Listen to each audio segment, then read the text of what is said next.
Hi everyone, my name is Purab and today's video is going to be options trading for beginners.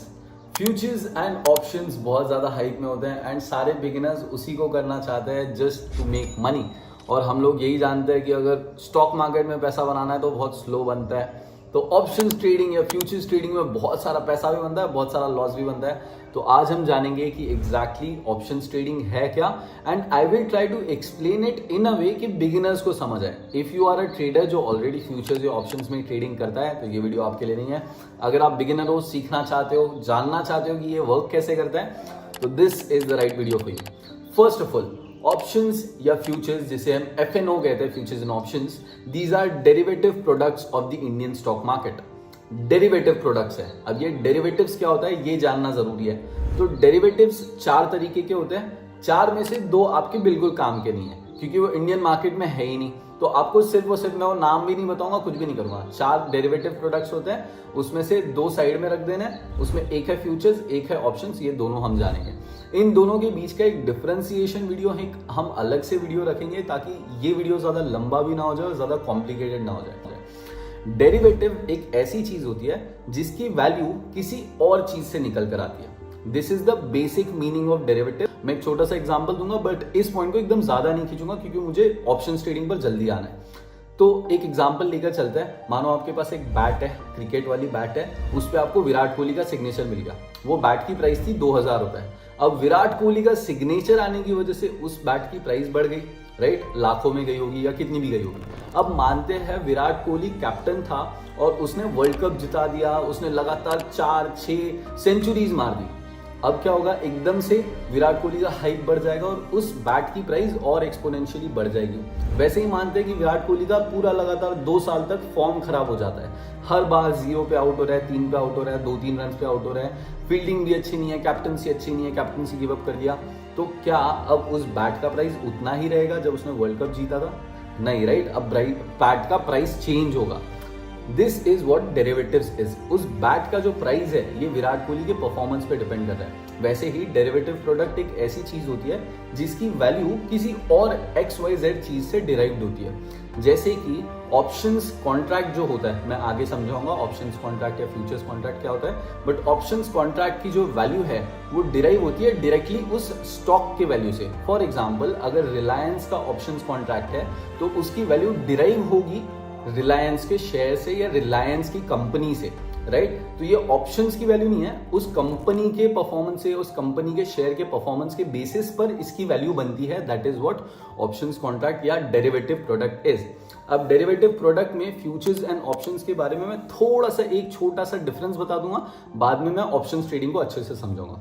Futures trading और options trading, पहले तो मैं दोनों को एक साथ लंप करके समझाता हूं। एक एग्जाम्पल से ही समझते हैं। आपको लगता है कि कोई एक XYZ शेयर है जिसके बारे में अगले 2 महीने में कोई एक चीज आने वाली है। मानो कि मोदी उसके बारे में कुछ बात करने वाला है उस शेयर के बारे में। तो आपको लगता है अगले 2 महीने बाद या 1 महीने बाद उसकी शेयर की जो प्राइस है आज 100 रुपए है, ये कल जाके 200 रुपए हो जाएगी, आपको लगता है, राइट? तो ये 100 रुपीज का अभी है, 200 रुपए का कल होगा, आपको ऐसा लगता है। और अगर ये नहीं हुआ, मोदी जी इस चीज के बारे में नहीं बात करते तो उसका 100 की जगह 50 या 20 रुपए भी हो सकता है। तो आपके पास ऑप्शन क्या है कि मैं 100 रुपए का शेयर अभी खरीद लूं और इसकी 200 की प्राइस होगी तो मुझे 100 रुपए का प्रॉफिट होगा, या फिर जब उसका नुकसान होगा तो वो 80 रुपए का सीधा नुकसान हो जाएगा। अगर 20 रुपए की कीमत होगी तो ये 0 हो गई तो 100 का नुकसान हो जाएगा। अब you don't want to buy that share, आपको पूरा शेयर अभी से खरीद के नहीं रखना है। आपको लगता है ना मोदी जी बात करेंगे तो, राइट? मोदी जी बात करेंगे तो इसकी प्राइस बढ़ेगी।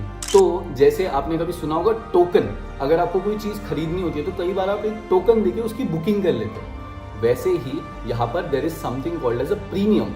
ये आप प्रीमियम पे करते हो एंड प्रीमियम देकर इस शेयर की बुकिंग कर लेते हो कि यहां से 1 महीने बाद या 2 महीने बाद, जो भी आपने टाइम सेट किया है, मैं इस शेयर को 100 रुपए पर खरीदूंगा। मैंने ऑलरेडी 20 रुपए बुकिंग में दे दिया। इससे क्या हो जाता है, कल उसकी प्राइस 200 होगी या 50 होगी या 20 होगी या 300 रुपए होगी। आपने अभी टोकन दे दिया कि मैं 1 महीने बाद इस शेयर को 100 रुपए में खरीदूंगा। This is what options and futures trading is in simple tense या सिंपल वर्ड्स। अब मैं समझाने के लिए और एग्जांपल दूंगा। चलो एक गाड़ी का एग्जांपल लेते हैं। आपको एक i10 बहुत अच्छी लग गई, मानो एक i10 या i20 बहुत ज्यादा अच्छी लग गई, आपको लगता है और भी बायर्स उसे खरीदना चाहते हैं और हो सकता है उसकी किसी रीजन से प्राइस बढ़ने वाली हो, तो आप क्या करते हो, एक टोकन दे देते हो कि मैं अगले महीने भले ही ये गाड़ी में कुछ प्रॉब्लम निकले या गाड़ी अच्छी रहे नहीं रहे, मैं तुमको टोकन दे के रख रहा हूँ, ठीक है। ये 10,000 रुपए टोकन रखो, मैं इस गाड़ी को 1 लाख रुपए पे, अभी मैं मानता हूँ, मैं जानता हूँ 1 लाख में नहीं आएगी, बट 1 लाख रुपए में मैं खरीद लूंगा, चाहे उसमें प्रॉब्लम निकल के आए चाहे उसमें प्रॉब्लम नहीं निकल कर आए। ओके, सो ये 10,000 रुपए आपने टोकन दे दिया। अब ऑप्शंस और फ्यूचर्स के बीच का डिफरेंस समझाता हूँ। फ्यूचर्स कॉन्ट्रैक्ट की अगर मैं बात करूं तो 1 महीने बाद आपको जाकर वो गाड़ी खरीदनी होगी, मतलब खरीदनी ही होगी। 10,000 रुपए आपने आज दिए हैं और आपको पैसे देकर लाख रुपए कंप्लीट करके आपको वो गाड़ी खरीदनी ही होगी। That is what futures trading is, futures contract is. Options trading में आपके पास एक ऑप्शन होता है कि आपको उस शेयर की या स्टॉक की या फिर इस एग्जाम्पल में गाड़ी की डिलीवरी लेनी है या नहीं लेनी है। मतलब आप ये 10,000 रुपए आपने जो दे दिए, आप 1 महीना होने के बाद ये कह सकते हो कि मुझे लगता है गाड़ी अच्छी नहीं है, गाड़ी में ब्रेक का प्रॉब्लम है, गाड़ी में सस्पेंशन का या इंजन का कुछ वर्क है, मैं इस गाड़ी को नहीं लेना चाहता। तो बस आपका जो 10,000 रुपए जो आज दिया था वो नुकसान होगा, रादर दैन वो आप यहाँ पर लाख रुपए गाड़ी के दोगे और उसमें अगर और मानो बहुत सारे प्रॉब्लम्स निकले जिसकी वजह से उसकी वैल्यू गिर गई। वैसे ही अब हम शेयर के एग्जाम्पल से समझते हैं कि आपको लगता है एक शेयर है जो कि 100 रुपए का है, आपको लगता है अगले महीने ये 200 हो जाएगा इन केस अगर ये चीज हुई तो, कोई XYZ चीज हुई तो, राइट। अब आपने क्या किया, मैं 100 रुपए देकर एक रिस्क ले सकता था कि कल अगर उसकी प्राइस 200 हो गई तो मुझे 100 का मुनाफा होगा, 100 का प्रॉफिट होगा, बट अगर वही उसकी प्राइस 20 या 50 रुपए होगी तो मेरा नुकसान भी बड़ा होगा। इंस्टेड ऑफ दैट आप क्या करते हो, आप एक टोकन दे देते हो जिसे हम प्रीमियम बुलाते हैं इसमें, ठीक है। तो आपने 20 रुपए का एक टोकन दे दिया या 10 रुपए का एक टोकन दे दिया कि हाँ 100 रुपए में मैं 1 महीने बाद, मानो आज 1 मार्च है तो 1 अप्रैल को मैं इस शेयर को 100 रुपए पर खरीदूंगा। तो आपने आज टोकन दे दिया 10 रुपए का या 20 रुपए का कि 1 महीने बाद मैं इस शेयर को या इस स्टॉक को 100 रुपए पर खरीद सकता हूं। आपने एक कॉन्ट्रैक्ट या एक हक ले लिया। ऑप्शंस ट्रेडिंग एक हक होता है कि आज की प्राइस पर या एक पर्टिकुलर प्राइस पर एक डिफरेंट टाइम में आप उसे खरीद सकते हो। मतलब भले उसकी कीमत तब 300 हो जाए, पर सेलर के साथ आपका एक कॉन्ट्रैक्ट रहेगा कि मैं इसको 100 रुपए पर खरीद सकता हूं। अब ऑप्शंस ट्रेडिंग में आपके पास ऑप्शन होता है कि मैं वो खरीदूं या नहीं खरीदूं। जैसे फॉर एग्जांपल आपने आज 10 रुपए दिए, मानो बुकिंग अमाउंट है जिसे हम टोकन या प्रीमियम बोल रहे हैं, 10 रुपए आपने टोकन दिया और 1 महीने बाद अगर वो शेयर की प्राइस एक्चुअली 100 से 200 हो जाती है तो आपने 100 रुपए दे दिए और अब आपको प्रॉफिट हो गया, राइट। ये 200 हो गया तो आपने प्रॉफिट बुक कर लिया। बट अगर मानो उसकी प्राइस गिर जाती है और मानो 20 रुपए हो जाती है तो आपने क्या किया, 80 रुपए का नुकसान बुक करने के बजाय आपने सिंपली वो जो 10 रुपए का टोकन दिया था वो टोकन को जाने दिया, टोकन का नुकसान हो गया। That is what options trading is. Options trading में आपके पास एक ऑप्शन होता है कि प्रीमियम से आप उस शेयर को खरीदो या नहीं खरीदो at the time of delivery. Delivery के टाइम पर आप उसे कैंसल आउट भी कर सकते हो कि मेरा ठीक है, टोकन का नुकसान होगा। इसमें क्या होगा, ज्यादा से ज्यादा आपका टोकन का नुकसान होगा।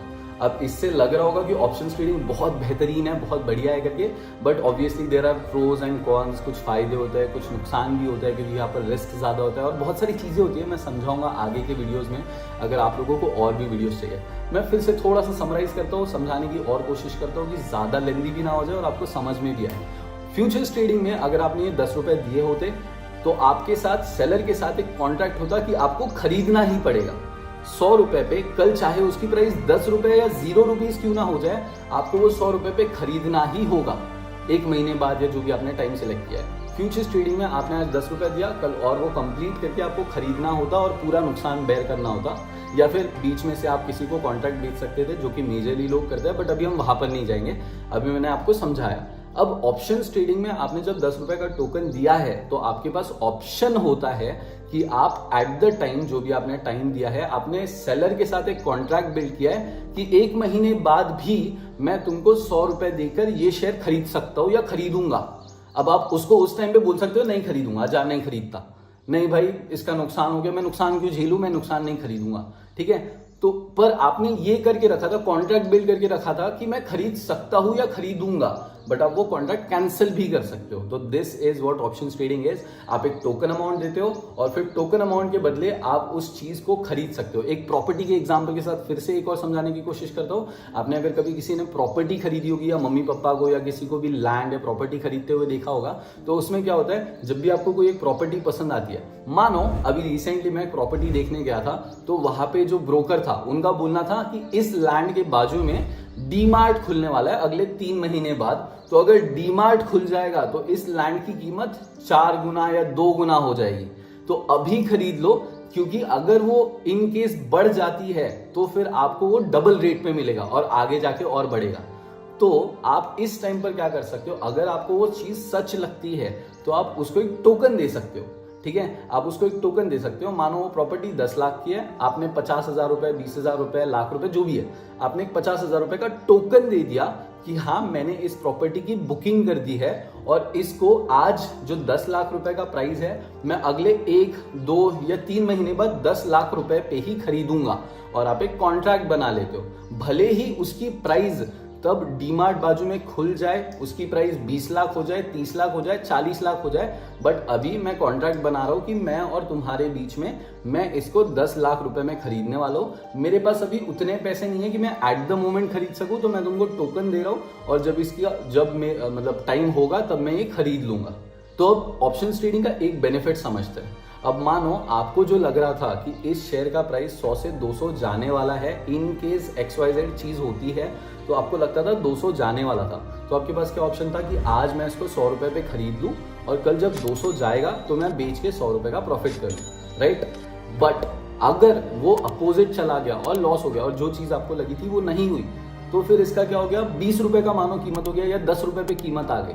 अब 100 रुपए से 10 रुपए पे कीमत आने के बाद आपको 90 रुपए का नुकसान झेलना पड़ेगा, राइट। यहाँ पे 90 रुपीज का आपने नुकसान झेला। ये हो गया अगर आप वो शेयर खरीद कर रखते हो। उसके बजाय अगर आप ऑप्शन कॉन्ट्रैक्ट खरीद कर रखते हो, विच इज बेसिकली एक टोकन देकर रखते हो, तो आपने यहाँ पर जो 10 रुपए का टोकन दिया है, इन केस वो शेयर की प्राइस 100 से 10 भी आ जाती है तो आपको वो लेना जरूरी नहीं है। आपने जो 10 रुपए का टोकन या प्रीमियम दिया है उसी का आपको नुकसान बेयर करना है। और अगर अपोजिट सर्कमस्टेंस में अगर आपका जो एनालिसिस था वो सही हो गया कि 100 रुपए से 200 जाने वाला था, 200 चला गया, तो आपने जो 10 रुपए का प्रीमियम दिया था उसके साथ आपको और 100 रुपए देखने पड़ेंगे। बहुत से लोग पूछते हैं 90 देने पड़ेंगे या 100 देने पड़ेंगे। 10 रुपए के साथ और ऊपर से 100 रुपए देने पड़ते हैं, तो 110 का खरीदना पड़ेगा आपको। जो 100 रुपए का शेयर है वो 110 का खरीदना पड़ेगा, premium plus the actual price. तो 110 रुपए देकर आज वो 200 का शेयर आप खरीद सकते हो। भले उसका 200 या 300 भी प्राइस हो जाए या 400 भी हो जाए, तो आपको 110 रुपए पर आज वो शेयर मिलेगा। और अगर उसकी प्राइस 0 हो जाए तो आपका बस 10 रुपए का नुकसान होगा। This is what the benefit of option trading is compare to the equity market. Equity में आपको 100 रुपए का खरीदना पड़ता था और अगर प्रॉफिट होता था 100 पे तो मानो 200 का हो जाता था, बट लॉस होता था तो 100 से सीधा 0 या 90 या 100 रुपए का नुकसान होता था। बट वहीं पर एक छोटा सा माइनर एक चेंज देखो कि 100 रुपए पे आपको इक्विटी मार्केट में 100 रुपए का मिलता था। 100 रुपए से अगर 200 होता है तो आपको सीधा 100 रुपए का प्रॉफिट हो रहा है। बट यहाँ पर आपको प्रीमियम प्लस शेयर प्राइस देना पड़ रहा है। 100 प्लस 10 रुपए जो आपने टोकन दिया था, तो 110 देकर आपको आज 90 रुपए का प्रॉफिट होगा। बट अगेन यहाँ पर जो रिस्क है वो बहुत कम हो जाता है, क्योंकि अगर उसकी प्राइस 0 भी हो जाए तो आपका ज्यादा से ज्यादा 10 ही रुपए का नुकसान होगा, बट इक्विटी में पूरा 100 रुपए का भी घाटा हो सकता है। So this is what options trading is for beginners. Again, मैंने beginners के लिए एक beginner friendly वीडियो बनाई थी जिसमें beginners को भी समझ आए कि options trading exactly होता क्या है। और futures trading के बारे में थोड़ा सा मैंने बताया कि उसमें कंपलसरी होता है आपको खरीदना। ऑप्शंस में कैसा आपके पास ऑप्शन होता है कि आप उसे खरीद सकते हो, या फिर अगर नुकसान हो रहा है तो मैं 10 ही रुपए का जो प्रीमियम दिया है उतना ही नुकसान बुक करके खत्म कर दूं। बट फ्यूचर्स ट्रेडिंग में आपको वो 100 रुपए देने ही पड़ेंगे और शेयर लेना ही पड़ेगा, चाहे उसकी प्राइस 0 भी हो जाए। Okay, so this is what futures and options trading is. Futures trading के या ऑप्शंस ट्रेडिंग के बीच के डिफरेंसेस और उनके प्रोज और उनके कॉन्स, ऑप्शंस ट्रेडिंग के बेनिफिट्स, ऑप्शंस ट्रेडिंग के स्ट्रैटेजीज ऑप्शंस ट्रेडिंग की कैसी जाती है, ऑप्शंस ट्रेडिंग में कौन से शेयर्स या क्या देखना है, क्या इंडेक्सेस देखने हैं, सारी चीजों के बारे में, और ऑप्शंस ट्रेडिंग के एग्जैक्ट स्ट्रैटेजीज जिनसे प्रॉफिट भी बन सकता है, वो सारी चीजें मैं धीरे धीरे करके कवर करूंगा, धीरे धीरे करके आपको पढ़ाऊंगा. But this is it for today's beginners guide to options trading and futures trading. Thank you so much for watching. अगर वीडियो पसंद आई हो तो please like, comment and subscribe to the channel, क्योंकि और भी एजुकेशनल वीडियोस मैं आपके लिए लाते रहूंगा. एंड डेफिनेटली मुझे बताना एडिटिंग वगैरह भी कैसी लग रही है. We have hired a new editor, तो मुझे वो भी जानना है कि आपको न्यू टाइप ऑफ एडिटिंग कैसा लग रहा है कंपेयर टू पुराने वीडियोस या पुरानी चीजें. Thank you so much for watching. Please please please like, comment and subscribe, जो भी लोगों को हेल्प मिली है इस वीडियो से. Thank you so much. I love you all.